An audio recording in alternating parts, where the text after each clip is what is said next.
Hey guys, it's me again. Alright, so for those of you who are not familiar with what's been going on, we've been doing this build on our project car here. This is a 2016 Ford Focus ST. It's got a fairly built motor, aux fuel, big turbo, a couple other goodies. A lot of which came from Speed Performance, including the built motor. I was installing the supplied harness from Speed Performance.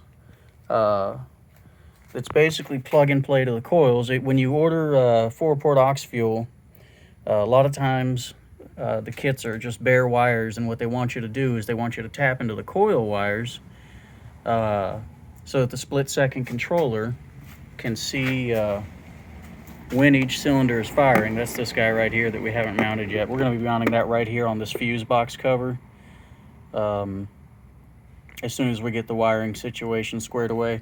Now, the instructions that came with the kit, or that you can find online, pretty much had the plug and play harness here that you can see I've got plugged in. Let me see if I can find one. Here we go. This is a good example.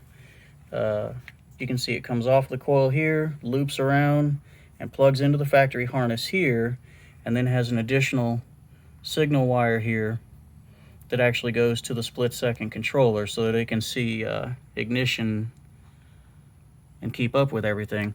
Now, Speed Performance had the whole thing set up to where pretty much everything right here, there's just a big kind of a loop of loom that sat up behind the aux fuel rail, and it didn't really look real clean to me. I'm a real big fan of clean. I'm a real big fan of hiding what you've done. I like the sleeper look. So what I did was underneath each coil here, between the coil and the valley on the valve cover, a lot of space. Now I taped up as much of this as I could. This is the harness right here where it comes out, and this is going to run basically down here along this harness and up over to here where this guy is sitting. But I hid as much wire as I could, and I may even take these ignition coils back off and tape more of that up so that you can't tell. But yeah, when you back away from it back here, you know, it kind of looks a lot cleaner, a lot sleeker, a little more sleeper. You almost can't see that you got some aftermarket wiring solutions going on there, and that was kind of what I was going for. So you can see on this one we've got it looped around. It comes up right here, plugs into the injector harness, and there's one wire, this guy right here, right back there, that goes that way along with the rest of it to go over to the split-second controller so it can see when each coil fires. And this is just a much cleaner look to me. Like I said, you can still see some of the exposed wires here. I may go back and tape that up some more. But these just kind of sit here in between. And I may zip tie these too. These just kind of sit here. And you see this one right here. And then this one right over here. I mean, you won't be able to see any of it once the engine cover is on, but for those of you that do not run an engine cover on top, this to me is just a little bit cleaner of a solution. Once I actually tape up the back of that harness there behind these 3 coils, you won't even be able to tell. So, matter of fact, you look behind this one, and other than that hint of green wire showing there, you can't even tell. Right up in here, let me get my camera out of the way. There we go. That is actually harness right there. It's already taped up. Get this thing out of the way so you can see better. It's just where it splits off right there. And it's just a cleaner look. So once I tape these wires together, or wrap them with electrical tape, you won't be able to see those. You know, and I'll leave them obviously exposed where they route out to the plug right there. But it'll just be an overall cleaner look. A lot of people will tap into the fuse box here for their power, for their split-second controller, using an add-a-tap kit or a fuse tap kit. or add a fuse, whatever you want to call it. I did not go that route. What I did was, I do not have this plug right here goes to the factory blow-off valve control solenoid, and I'm not running a factory blow-off valve.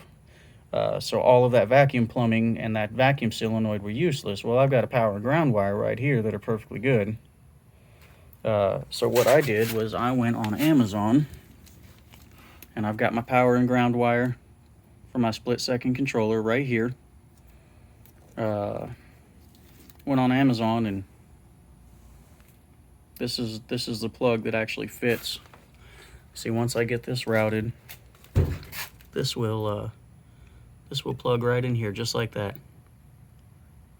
and I'll have supplied voltage without having to run any wires into my fuse box here or add any fuses or anything like that. It's an existing ready-made circuit. It'll work just fine.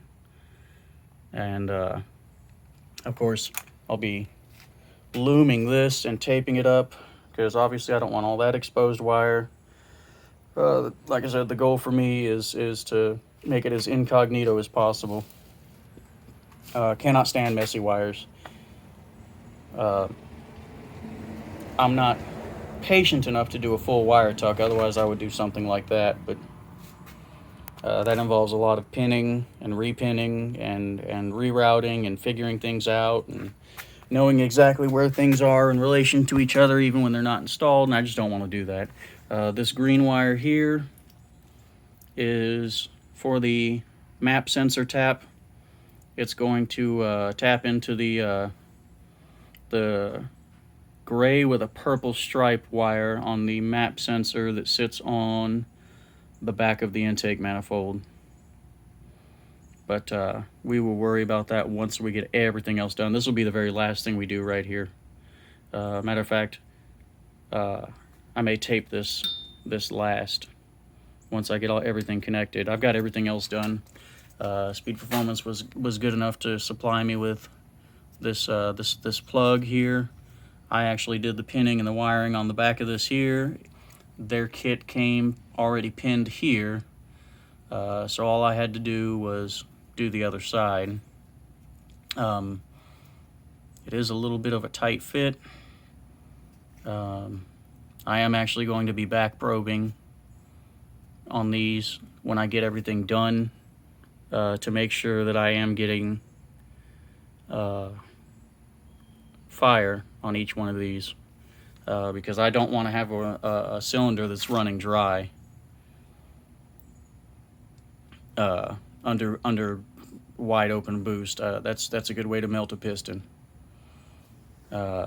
Anyway, I will get back to you once I get it done and everything cleaned up and show you the results.